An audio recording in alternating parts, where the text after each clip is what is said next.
NFL Fields? Y'all gonna put me on?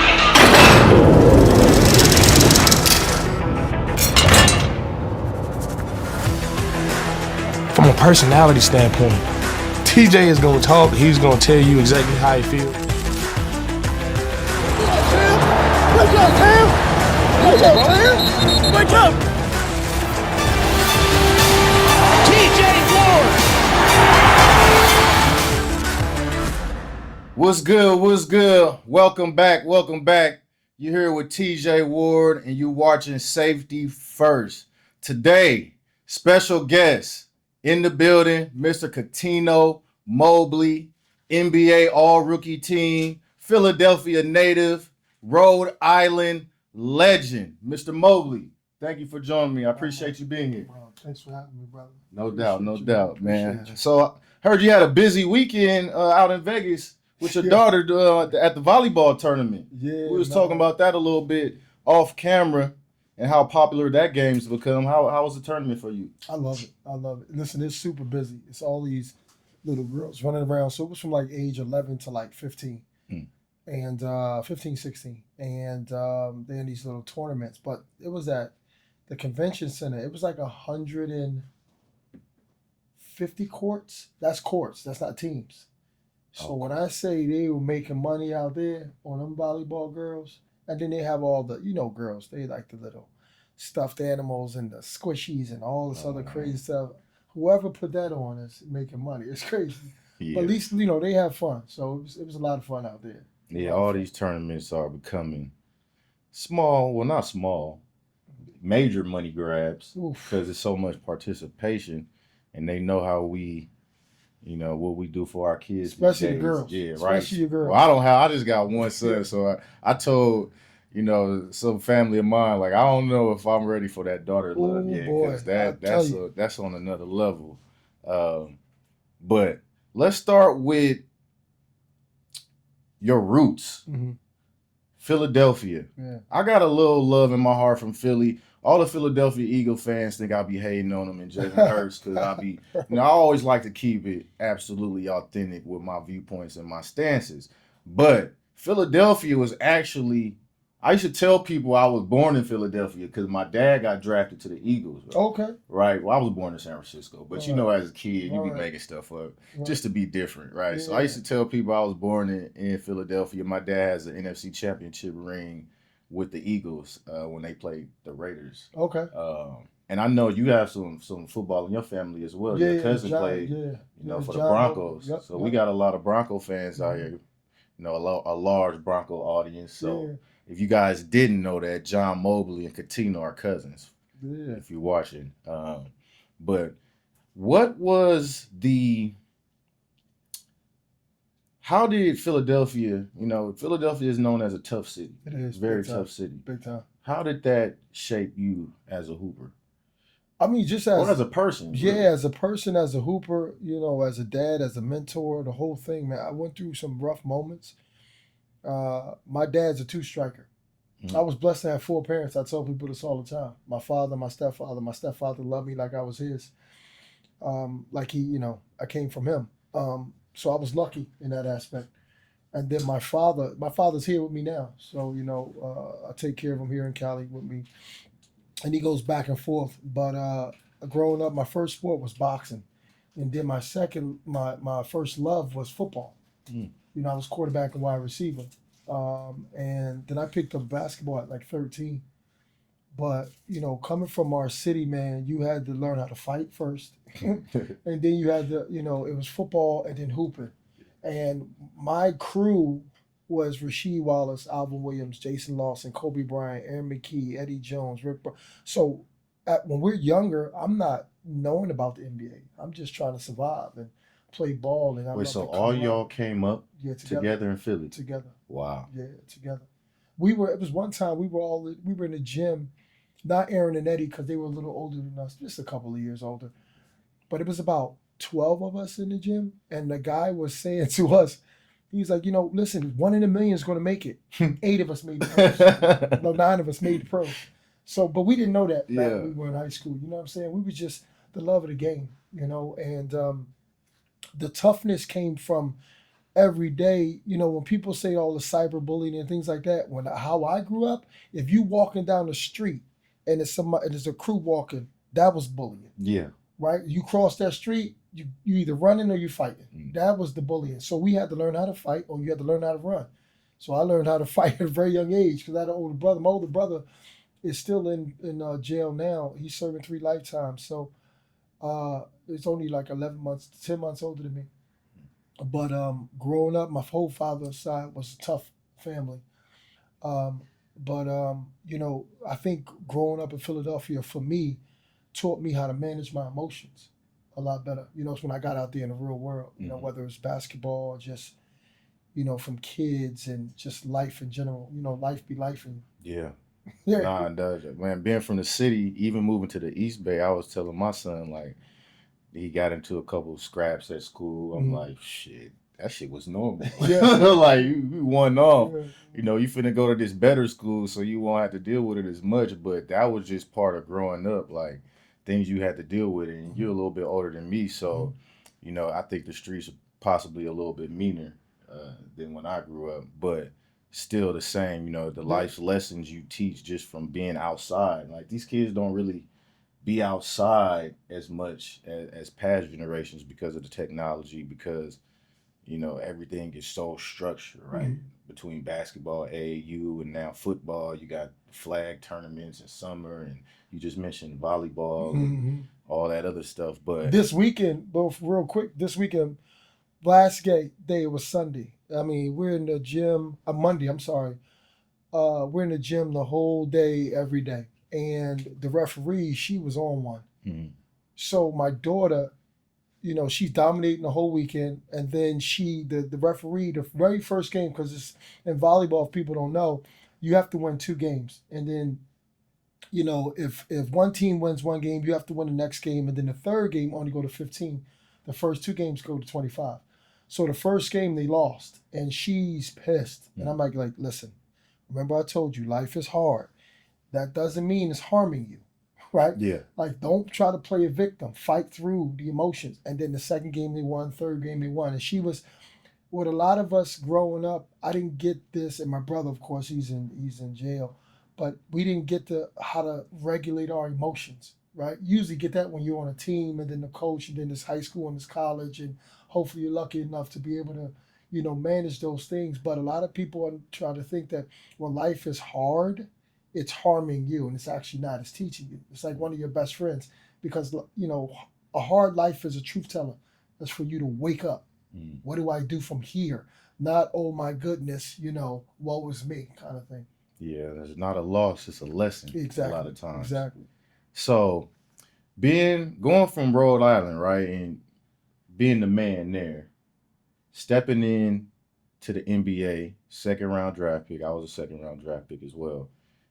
And coming in with Olajuwon, Pippen, Barkley, what are the early lessons as a professional that they taught you? So it's weird because all three of them had different personalities, right? So I would start with like Akeem Olajuwon. Like he dressed impeccable, Okay. right? I mean, every single morning he's to the T, man, and he wake up super early. Now he wasn't really into perfecting his game, right? Because he's older now. He was just perfecting his life. Mm, So I learned more of that from him, how to be more stoic in life, right? The way he would sit, like so, in the NBA, I don't know how it is in football, but NBA, we had these private big planes, and it's basically like a regular plane that people go on, but the seats are out. So we would have, because we're taller, we would have the back row. It would just be hoopers, and then like it was certain big sectional seats. So Dream would sit in the back, and I would sit next to him, but on the opposite side. And he's practicing penmanship, whether it's Arabic, he's reading, he's just doing things to better his life. So I love that about him, yeah. right? And then you had Scottie Pippen, who won 6 championships and still waking up at 7 to lift and shoot. And so he taught me how to be a pro. Sorry. He taught me how to be a pro, Cut it right? He taught me how to be a pro. So then, that's my daughter. Sorry about that. off. Um, daughter I calls. keep it on do not disturb. So Scotty taught me how to be a pro. So in that way in basketball, but then Charles did not saying he didn't care. He was so smart and knew basketball so well that he he didn't have to work out. He didn't have to do anything. But again, when you are a I guess when you are like a rookie, you Mhm. can't follow that. You're gonna get cut. That's not Yeah, how straight up. this is not how it worked. Charles would go out at night. Charles do his thing. He was a happy-go-lucky person. And if I'm looking at how Charles is doing, I'll be out the league because he's just naturally so smart and so good and so powerful. Because he's my favorite power forward ever. Mhm. Then Tim Duncan came in, of course, and Tim did his thing. But I watched all three of them, and I watched one that wanted to be a pro in life. Then the other one was a consistent pro champion, and then the other one was just so smart. And then the way he interacted with people, I love that part because everybody loved Charles. Yeah. You know what I'm saying? Whether you go to the restaurant, the bar, at the game, he's saying jokes. So he kept it upbeat. He kept life good. So I learned different things, and I said, I'm gonna mold myself like this. But anyway, um, Charles, to this day, love him to death. Talk Scotty, I'll FaceTime Scotty, talk to Scotty, the whole thing. And Dream, we trade books still to this day. Mm. Yeah. Yeah. So that was one team. That was a great team in Houston as well. I mean, they was a little bit older, but still, y'all they did that work. Especially getting to the playoffs. And then Stevie franchise come in a couple years later. Yao Ming come in. What was the transition like between the teams? And then like how different, personality wise, scheme wise, what was the second phase of your Rockets career? It was weird because Steve and I kind of grew up together with the Rockets. And what I came in a year before Steve, but I only played 40 something games because it was a lockout year. So my first actual full year was with Steve. Okay, his rookie year. So we was growing up together, figuring things out, and we hit it off to where the NBA fell in love with us, and it's the best backcourt in the NBA, and we were electric, but we didn't know how to win. We Scotty was gone, right? Charles was he injured himself, and then Dream was getting out of there. So we kind of grew up together without veterans, like real veterans to teach you how to win. Late games, things like that. But then we started to click to a point where now we're making a little bit of momentum. Now, I look back at it and I say, we were silly, man. We were stupid. We were just playing and we didn't know exactly how to do it. Where if you look at Kobe and them, when Kobe was young, he had Phil Jackson. He had Byron Scott. He had Ron Harper. He had Scottie Pippen coming in. He had Michael Jordan coming in. He had Tex Winter. He had Clemens. He had so many individuals to mold him into the individual that he was. You know what I'm saying? And I look at that Manu Ginobili. Manu Ginobili came in really wild, right? But then you have Greg Popovich. You have all these different individuals that can mold and help the monster, right? So Steve and I were these different types of monsters, but you didn't have the veterans on the team to help you be able to channel that energy the right way, kind of thing. No, I know exactly what you're talking about because when I was in Cleveland, right, I got drafted. Me and Joe Hayden was a cornerback first round. I went second round. We were very young, right? But obviously we came in two of the best players on the defense.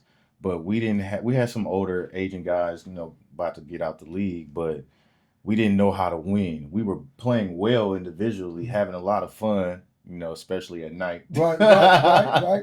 So, we just didn't know how to win. But then when I signed with the Broncos, I go over there, you got Peyton Manning, DeMarcus Ware comes, right? Who else? There was a few other guys on the team. Terrence Knighton was there. Guys that had been on winning teams. And when you get in that locker room, it's a whole nother type of thing, mold, attitude, approach. Yes. And I was fortunate to see both sides.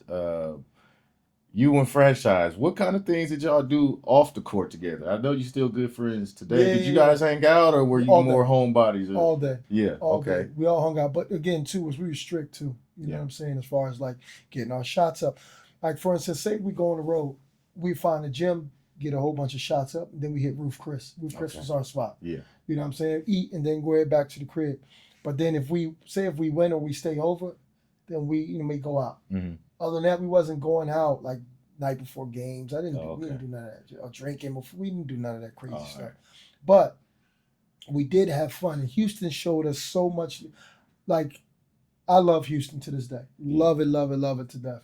Right? Because it showed us so much love at a very young age, and we were just trying to figure things out. You know what I'm saying? So his mom had passed away at a young age, and then my mom and my dad and my stepmom and I had a bigger family, mm-hmm. right? To where he had an amazing family also, but his mom had passed when he was younger, so his grandmom and his dad, stepdad, took care of all this, and his brother. You know what I'm saying? But my mom would cook for us, make sure we good. You know what I'm saying? It was like a brotherhood kind of thing. So we were raised actually in Houston together in our 20s. Oh man, that's sweet. Yeah, I only been to Houston a couple times, love but it, I hear this, always hear great things about love it. it. I definitely need to go out there and spend some more time. It's a little different though, Yeah, right, than it now, was before. And not a slide to like Louisiana, but when Katrina happened in '05, '04, '05, a lot of those people came yeah, over that's right. from Louisiana over to Houston and kind of overpopulated it a Yeah, little bit. The crime rate rose up a little bit. And Houston wasn't even about that life. All nah, the violence, it wasn't about that. It yeah. was real chill. And the parking lot pimping, remember you Yeah, heard of yeah, that? yeah. We used to do That that in the that Bay. that was We parking but lot that pimping. was Houston Yeah. way back in the day. You know what I'm saying? With Jay Prince and Pimp C? Pimp C Yes, and you know what I'm sir. saying, Slim Thug and Yeah. Mike Jones and Paul Wall and Woo. everything was lovely back then. Oh yeah, I know it was a grand time in Houston. I know it was a Yeah, grand time. facts. I would have loved to come up around that. I Oh, had enough fun facts. in mine. I think my era was like the last of the good hanging out. Right? Yeah, Yeah, it yeah. was the last of the good hanging out. All right, what for me, I feel like even in sports, not even just football, but I assume hoop too.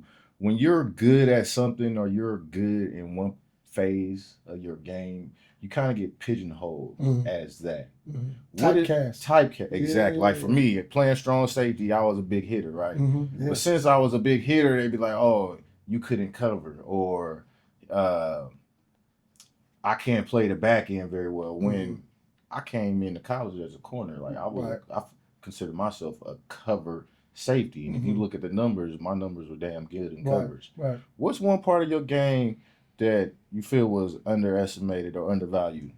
This is this is a great question. Now, I'm not going to throw my brothers because I'm not that guy. You know what I'm saying? But I see a lot of guys that are on podcasts or got the mic in front of them now saying what they could have and would have did. Mm-hmm. You know, I was to it was so easy to score. My stepfather, had taught me to play the game the right way. And when I came into the league to get a name, I had to score. Yeah. But my favorite player of all time was Scottie Pippen. Mm. Scottie did everything. Yeah. And that's what I wanted to do. But doing that in the beginning, I wouldn't have got nowhere. So I had to be super uber aggressive. And then it's kind of like in anything, like, the philosopher would say, for a man to be the ultimate man, one is find the monster, and then two is to be able to control him. So I found the monster early, and then scoring 20, 30 is easy. I could have scored 40, 50, 60, but that just wasn't in me to be able to do. It was so many other things on the court to do. And I look at that and I say, you know, uh, I look at James Harden. Mm-hmm. I love him to death. I love his game. And I look at that and I'm like, wow, it looks so easy to do that. But it's so much more to this game to do for me where I wish I had James's or Kobe's it's kind of like a selfish follow me kind of thing. Mm-hmm. But Steve came in as number one. Yeah. So he can do that. I can't do that second round, right? And I made a name for myself coming out of the second round and became a star, but it was just a different path. So I had to ride that path. Not saying I couldn't get 50 and 40s, but that wasn't, for me, it didn't feel right. Yeah. You know what I'm saying? If I got to go defend this guy, if I got to go get rebounds, I have to assist, I do, it's different things. That's how I was raised to be able to do, right? So I watch a lot of cats, and, you know, I'm looking like, that scoring easy, bro. Mm. I'm not worried about that part. Do other stuff. Yeah. Let me see the other stuff that you can do. So, people may think, sometimes a lot of people don't know that I'm an actual scorer. They're like, "Oh, you were a great shooter." No, I'm a scorer. Yeah. Like Ray Allen. Exactly. People look at Ray Allen like he's just a 3-point shooter. No, Ray put that thing on the floor and mix you up and dunk it early. Ray Bucks Ray was for real. You know, cold as hell. Yeah. I don't think people know that. But then he transitioned to what's better for the team that he was around, and that's what I did. I can relate to that in a lot of ways. You talk about playing the game the right way. When you look at today's game, there go your answer. No. When you look at today's game, and it's hard, and I'm gonna just keep it a buck. I talk about this season at least. It's very hard for me to consistently watch the NBA. And I didn't even play. Is it being played the right way? No. Listen, just like you said Peyton Manning, you say Tom Brady, right? You talking about they're like surgeons. Yeah. You know what I'm saying? So when you're playing the game with Jason Kidds of the world, the Magic Johnsons of the world, the even LeBron Jameses of the world, right? It's not too many of those brains that are out there. These guys now are playing so much one-on-one and not really exploiting mismatches like they should. Right? Because it's very strategic. You have to play a certain way. You can't. Michael Jordan said this a long time ago. He's like, I can shoot threes, but I'm bailing people out. Why would I shoot three all the time? Yeah. Right? I got to attack, because now if I attack, I'm putting not only my man, right, in a messed up position, but the team. He's getting in foul trouble. The team is pressure. If we get 5 or 6 fouls, all of a sudden another guy on my team that's not really a defender, then that guy right there said, okay, you know what? That one foul, now he gets to go to the free throw line. It changes the concept of the game. Okay. You know what I'm saying? So I just don't like how you'll have a 7-footer go set a screen for a guard, and then the 7-footer pops out to the 3, and then the guard is trying to take a big. It's, to me, that makes no sense. Yeah. When you're 7 feet, bro, as soon as they do that, fresh meat, I'm going down low. What are we doing? Man. I'm not doing this. Think about Randy Moss. Think about Terrell Owens. Think about those guys. Come on, man. I'm going deep. I'm tall. What do you mean? I'm getting out of here. Throw that thing up. Let me go get it. Yeah. It's kind of, you know what I'm saying? That makes sense in the football kind of. No, it does, because it's like them taking. Barkley. What are we doing? Give him the ball. Right, Derrick Henry. Give him the ball. Yeah. Right? Even Terrell Davis. Give him the ball. Tire them out, and then we're going to do X, Y, and Z. Exactly. Yeah, I see that all the time. It's like, why are you at the arc? Get your big ass in the key. What are you doing out here with me? And then the guard or the point or the shooting guard gets a look in the center. He behind the arc, and you just passing it lateral. I'm like, nah. It makes no sense. And then between the fouls and the fouls given, the travel's not called. Crazy. It's just, and they say they're more talented. How you more talented when you get more steps, more hang dribbles? I seen Michael Jordan. They showed Mike did a euro or did a step or something like that. Dominique Wilkins got called for a travel. Michael got called for a travel, and somebody else got called for a travel from way back in the day. It's like you're saying you're more talented. No, y'all got to do. You get to do more than what these guys or we got to do, right? Yeah, definitely allowance. The allowance is there. I saw a clip last night. They showed Embiid trying to do the James Harden step back. Come on. Come on, bro. I thought he's doing an electric slide. What are we doing? I was like, come on. You can what preserve your body. And you're boy. 7'3". Why are you doing step backs? Get down low, please. Just get down low. Please, just help me. What are we doing? Yeah, what are we doing? I don't who are a couple players, or maybe just one player that you know like and say, yeah, he does it the right way? I love Anthony Edwards. Okay, Ant-Man for sure. I love Ant to death. He's amazing. He's definitely got an old school mentality. Tyrese Halliburton.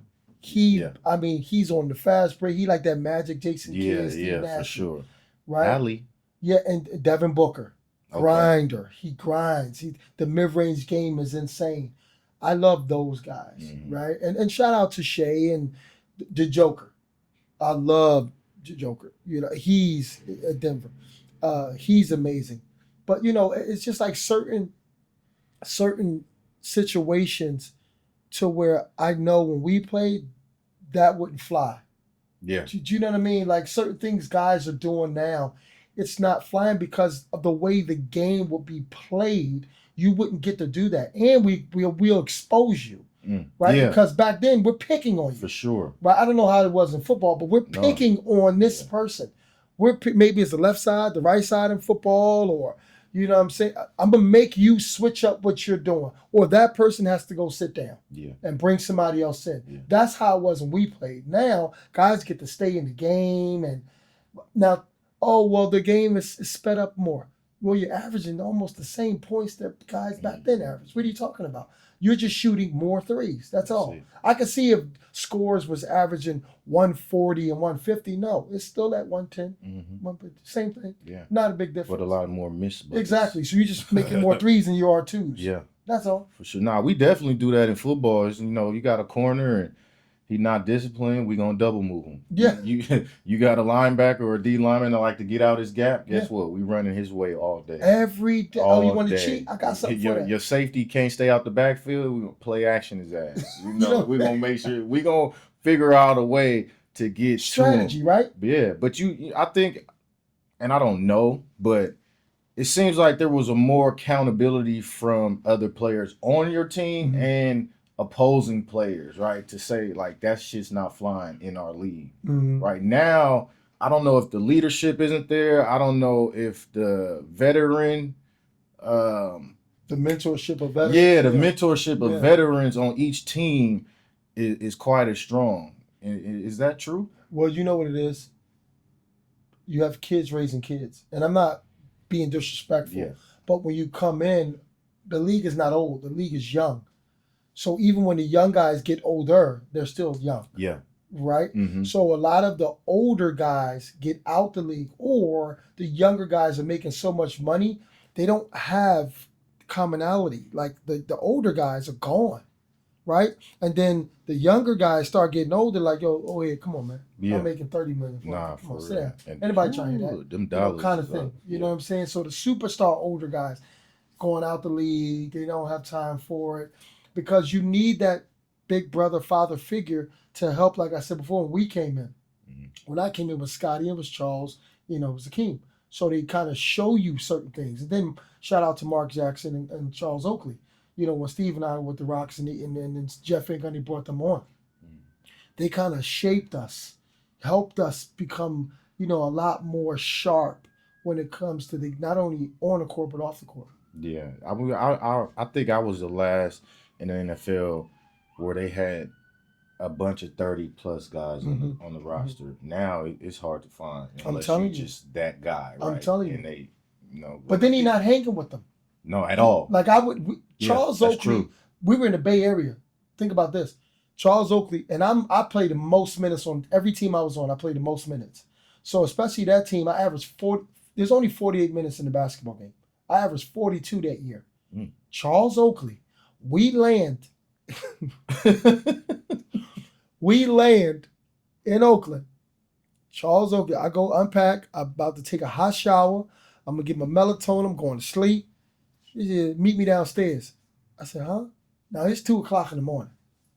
1:30 in the morning. Oakley like, yo, come on, meet me downstairs. I'm like, oh. I said, meet me downstairs. Do I have to? Yes, sir. I go downstairs, bro. We go out to the little spot, cool, chill spot. Yeah. But he just the bonding with me, Mhm. you know what I'm saying, kind of thing. But it's like having an older dude. I mean, I'm young. What do we have in common?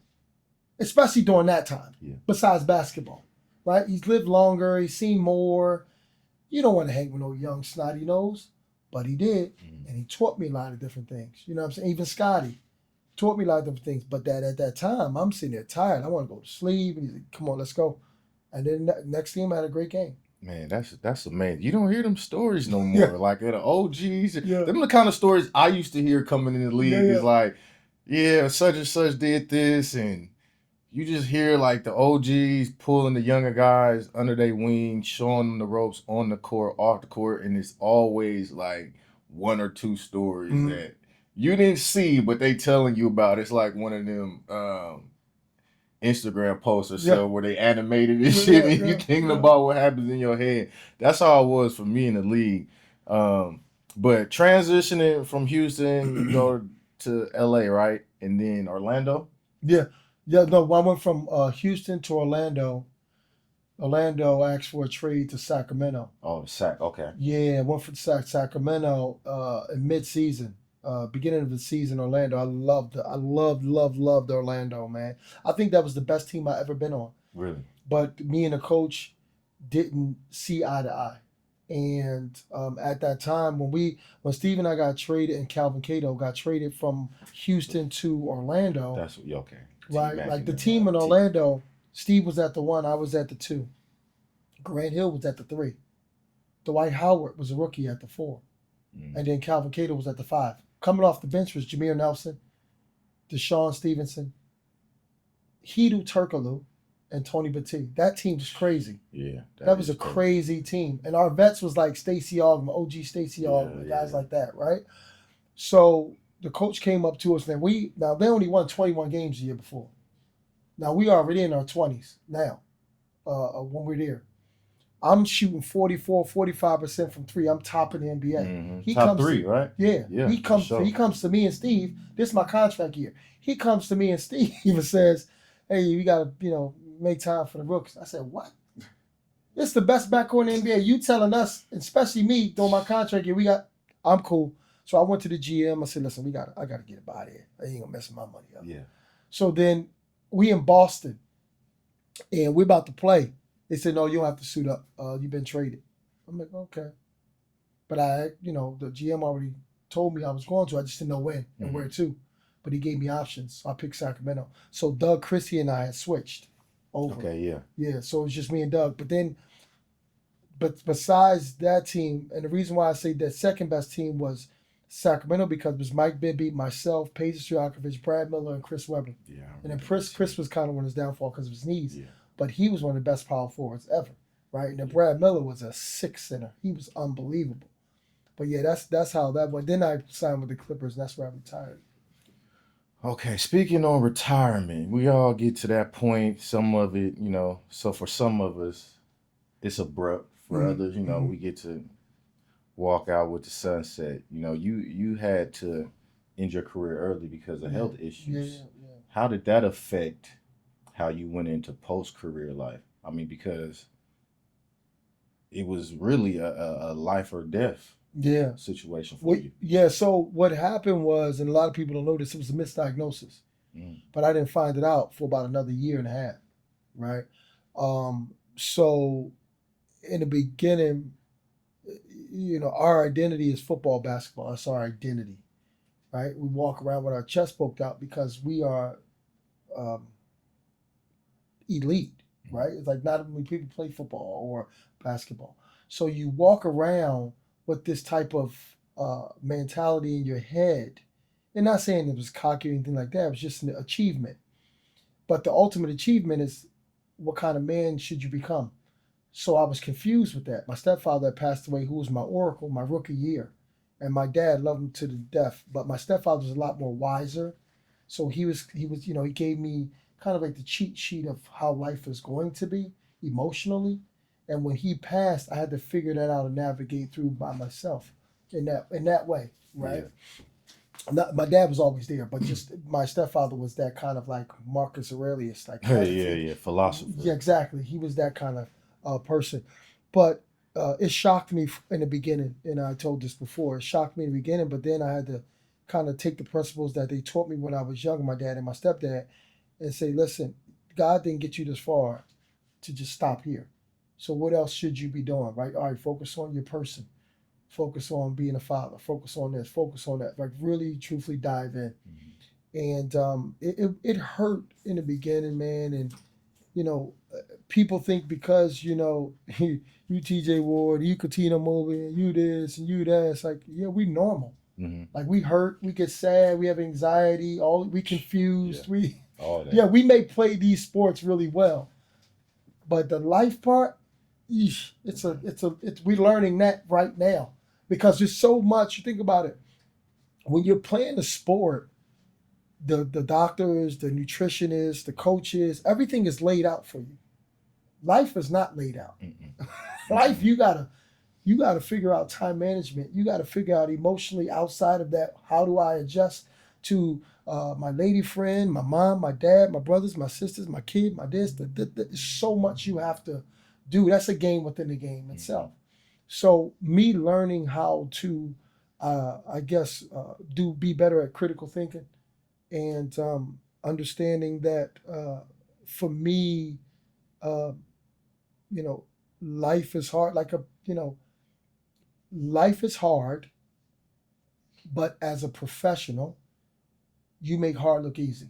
Yeah, that's what I was gonna say. Mhm. A lot of cases, especially you and a lot of other pros, we make it look good. The Mhm. things we Yeah. like, you may look at this and be like, "Oh, he's not dealing with nothing," just Yeah. because Yeah.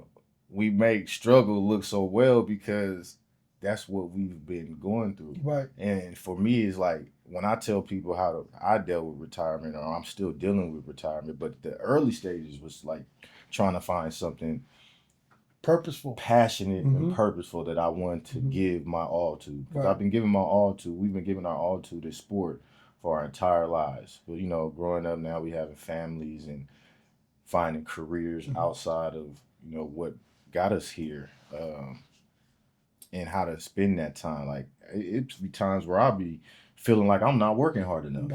Right. But the work is Right. different. Right. So how do I gauge it? Like Right. how am I gauging the work? When do I cut it off? Right. I know my workout is 2 hours long, right? Mhm. Then I got treatment. Yeah. Then I gotta watch film. Right. And then, Right. I eat and Yeah. that's the day. Yeah. But now it's like Different. it's different. Yeah. Am I working too hard? Am I Yeah. not working hard enough? Right. How did you balance that along with your family? Because I want to get into the family next, but how did you balance that? And how did you realize, what that gauge was? I think for me, T, it was simplicity.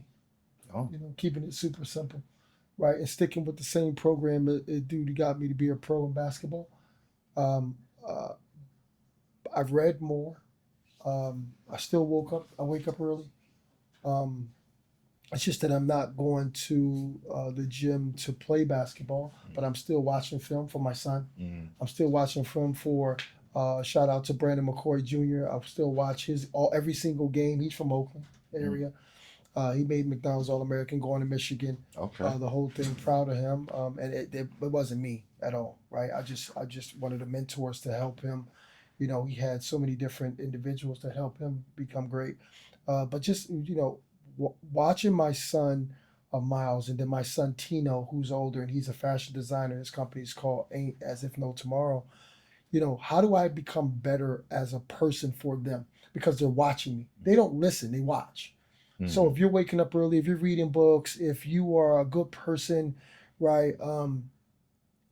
Hopefully they mimic those things, right? I can't tell you to do this, but then I do that. Mm-hmm. So I had to become more conscious of how I am seen, right? So TJ is, he's goofing off or he's sleeping during film session. The other rook, and you older, the other rook's like, okay, he do it, it's cool. Oh, then how coach say come here and you walking over. Okay, well, you destroying him because he looks up to you. Yeah. So now it's got to be, I got to help your destiny, right? Because you're helping mine. What you're doing is you are actually my teacher, right? As a child, right? So I got to become, the boy helps the man grow up, right? The girl helps, when you have a girl, they say the girl shows you what genuine love really is, right? So the boy, for a man, you have a boy, it's like, okay, teaches you how to grow up faster, because now you gotta make a mini me. Yeah. So what are you to make a mini me, right? Like the what's the cartoon um Minions or Oh, the memes. yeah, Despicable Me. Despicable Me. So it's all those, and they all act alike. Yeah. Right.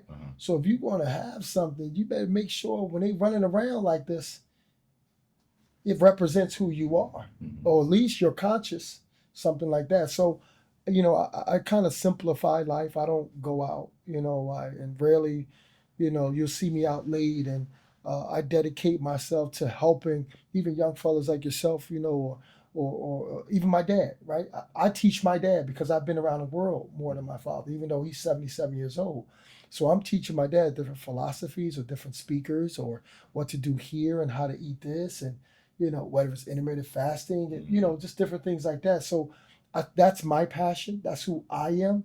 And I fall in love with being the best version of myself so I can, when I, it doesn't feel hypocritical. Yeah. It's natural, right? You don't have to think. I've definitely learned that with he's only 5, but beautiful. Yeah, I've definitely learned that they are creatures of sight, not sound. Yes. Right. So I've cut a lot of what I do out just so he doesn't see me. And for me, I want him not to do a lot of the things that I did along my path. Like one is drinking. Right. So I stopped drinking. Yeah. I got rid of my bar. I don't even want no liquor in the house. Nowhere. Me too.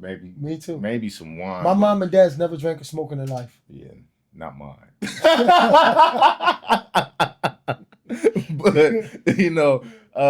I'm going to curb that with him. But it's funny you say that about your dad and your kids, because I feel like right now my dad and my son are one and the same, and I'm in the middle, right? My dad's getting a little older. My son's still a toddler, but in certain aspects, I have to talk to them the same way. They say, bro, I swear my dad is like this, but they say you are a child twice and an adult once. Okay. And right now, my dad is back to the childlike, where I have to take care of him. I have to teach him, right? And then my son, I got to teach him and take care of him to the point where he has to take care of me, and then it reverses, and I become a child again. For sure. So now, what you want to try to understand is, and this is for anybody out there who have children, make sure when you become a child again, that when you were an adult, you were patient with that child. Yeah. Do you know what I'm saying? Yeah. Meaning that child that you have, right? Because if you're not patient with that child that you have, when you become a child again, that child won't be patient with you. How do you promote, because being a child of Cuttino Mobley, right? How do you promote self-identity within your kids? Because, they're always going to be, you being a figure, a public figure, athletic figure. Oh, my dad's Cuttino Mobley. I want to be just like him. How do you, promote them being their own individuals and letting them know like who they are, what you see that's different from yourself? Well, what I would do is I pay attention to their instinctual character, right? So a part of that is what they see in their environment, the surroundings. So they're going to mimic that. So my job is to make sure that whatever they see in their surroundings is beneficial to the future, one. 2 is I support what my oldest son is a hell of a designer, right? He's a clothing, he writes sketches, he draws sketches, he actually sews, he does all of it, and I'm all for every single. He was a hooper at one point in time. But he does that, so I support him, right? I don't push him. You need to do this. You need to. Your journey's your journey. It's just for me to say, I love you. Keep doing your thing. Do what you got to do. Yeah. Because that's where he wakes up. He wakes up to that every single day. So okay, keep doing it, right? My youngest son, he's a hooper. He loves it. So I guide him in that disciplined way to do that. That's his call. It's not mine. I didn't ask him to do it. He was a soccer player at first. And then he transitioned to to basketball. My daughter was playing basketball because the house played basketball. Then she gravitated to volleyball and she loves it. So guess what? Bells and whistles, everything. I'm pushing you towards whatever you, and then you'll find your own passion. She loves the Asian culture. She loves South Korea. She loves, traveling, pushing it towards it. Let do that. So your identity is yours, and it's just for me to support it. But within supporting it, I got to surround you, your environment, what you love. That's a great point. Yeah. Yeah, I'm definitely gonna heed that. Because I got a little wild child. He definitely has his own. He's so much different from me. I've been so reserved my whole life. Like he'll walk right up to you. Hey, love it. I'm Terrell. Yeah. What's your name? Beautiful. Be my friend. Yes. I'm like, yes. He didn't get that from me, but I'm gonna encourage you. Do your thing. You like the wisdom, the advice you give. I know you give one-off advice to a lot of players. Have you ever thought about coaching, or would you ever be a coach in the NBA? I think it's not no disrespect to any other coaches that have families, but to be able to help and mentor NBA players at this moment for me, it's taken away from the time of a 12-year-old little girl, a 15-year-old boy, right, and a 26-year-old. It just doesn't make sense, right, to give someone else that time when they deserve that time. And until my daughter becomes either an older, young adult, that's not in my cards to be able to do. Now, mentoring one-on-one, calling me, taking you out for dinner, to lunch, or whatever it is, to help you understand how life is, in 2 seconds I'll do that. But my schedule I have to have for a volleyball weekend where it's Saturday all day for my daughter and her friends, and Sunday all day and Monday all day, and driving back Monday night, and then getting up early in the morning to pack things and get my son over to fitness, and I have to do that. Like there is no other. There's not a negotiation for me. That's my priority. But I would love to help coach, but the energy right now, I don't think that, not the players, but I don't think the organization, in any organization, would want individuals like myself there to be able to be on them all the time, right? I would want them to develop well also, and I can't be with them all day like I am with my son and my daughter. Okay, let's play a little commissioner, right? If you were commissioner, we know that the ratings of the NBA, Wait, like Adam Silver. Like Adam okay, Silver, commissioner, NBA commissioner. Yeah. Ratings have gone down. MLB has surpassed the NBA in ratings. It goes NFL, MLB now the NBA. What are a few things you would change about how the game's either being played or presented? Okay, so I'm gonna nip this all in the bud. If you see a McDonald's, you see the Golden Arches. Here, Russia, China, doesn't matter. You see the Golden Arches, you know it's there. Well, if there's no Golden Arch and I gotta find the Golden Arch, I kind of lose interest of the Golden Arch. What do I mean by that? It's on Peacock, it's on this, it's on Amazon, it's on here, it's on there. I'm losing interest. I need one station, all the games. I'll pay that money and then they'll play from there. That's one. Two is a little bit more aggressive, but I understand we're trying to expand Europe, right? We're in 200 and something countries. I get it. We're very popular. But at the end of the day, not only can we, the regular fan in America can't spend the money to watch all these different networks, but it's hard, you be in one city and to black out your city, you can't even watch a regular team. So it's not so much as the ratings are down, it's just I can't find it. I can't watch my team, and then it's not fan friendly as far as the prices are up. You're spending $200, I don't know how much it is, $200 some dollars, for a whole year. That's some people, maybe not us, but for some people that's a lot of money to watch that, and then I can't even watch it because of the blackout. Yeah. right? I would. It needs to be a golden arc. It needs one spot, Yeah. right? But then make the pricing cheaper, and so people can see and be able to enjoy without their pockets burning.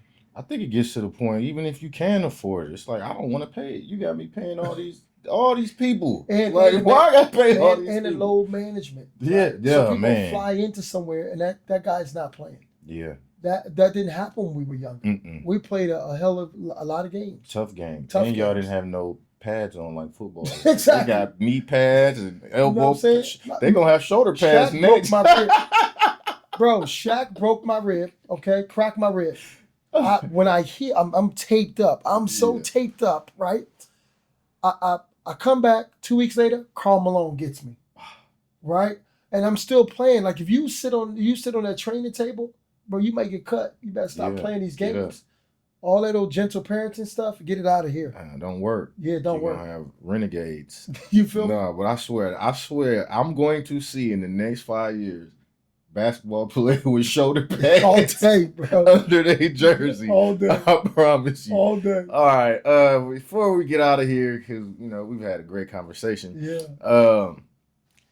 There was a recent debate. This has always kind of been an argument as Steph Curry has become, who he has with his 4 championships. Mm-hmm. And then Magic Johnson had tweeted something. I don't know if he tweeted something or it was an interview where he says, when Steph Curry has this stat, that stat, that stat, then let me know. And you're in between generations of players. Who you think is a better point guard, Magic? Magic. Or It's not even a question. Okay. That's not even a question. Again, I'm older, and Draymond and everybody, has played with Steph, and I think Draymond is more like Magic, and is the reason why they won 4 championships, right? And I love Steph Curry so much, Mhm. but Draymond Green, I mean, think about it. You play with Peyton, the energy when the energy starts to flow, and the belief system of something, that's Draymond. Steph, you can make all, but if Draymond Green is not the dirty work and passing the ball and getting it and swinging it back and setting the screens, and you don't build that rhythm. Mm-hmm. Nah, So now you Draymond, built that's that my rhythm. dog. You built that rhythm. Now you got confidence. Now you feel unstoppable. You created that monster. You helped Del Curry and the mom create that monster. Now imagine if you didn't have him.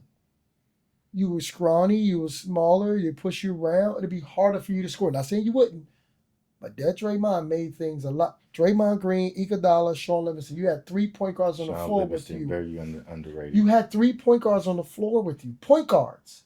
Those guys are pass first guys. Mm-hmm. So now when you have that and you and Clay can just run around, again, I love both of them. And Clay, shout out, I love them so much.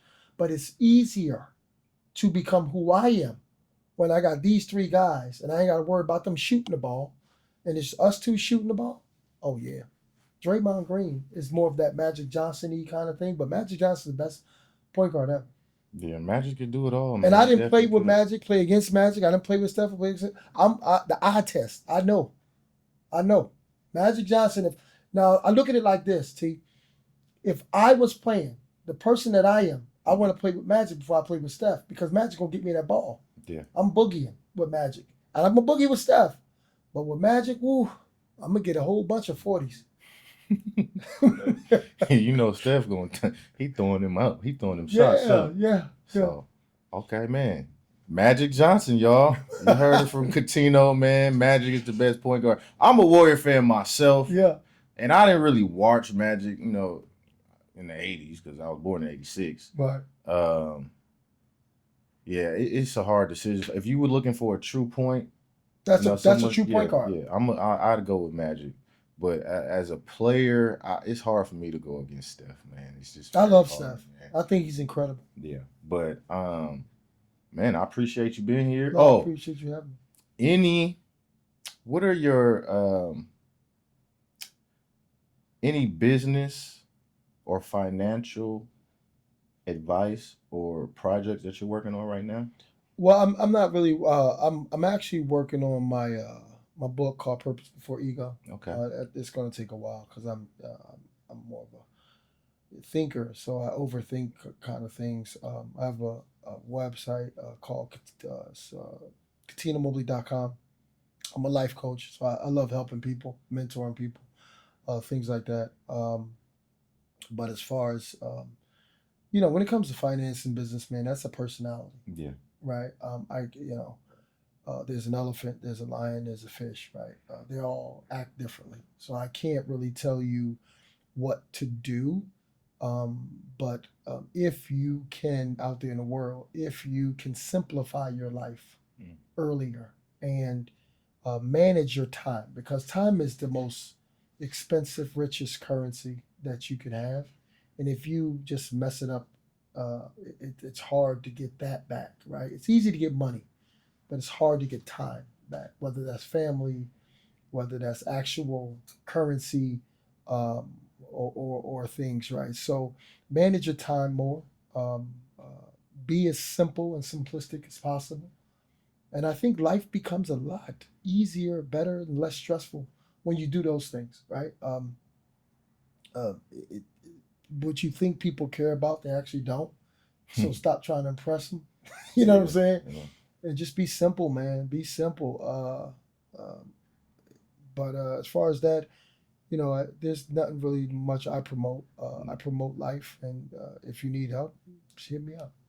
Absolutely. Yeah, simplicity is key. Mhm. I'm learning slowly, Yeah, but it has made my life a lot better. yeah, Just man. downsizing after retirement. Right, It's right. like you Downsizing, that's big. yeah, Yes, for sure. yes. All right, y'all, man. Another episode, safety first.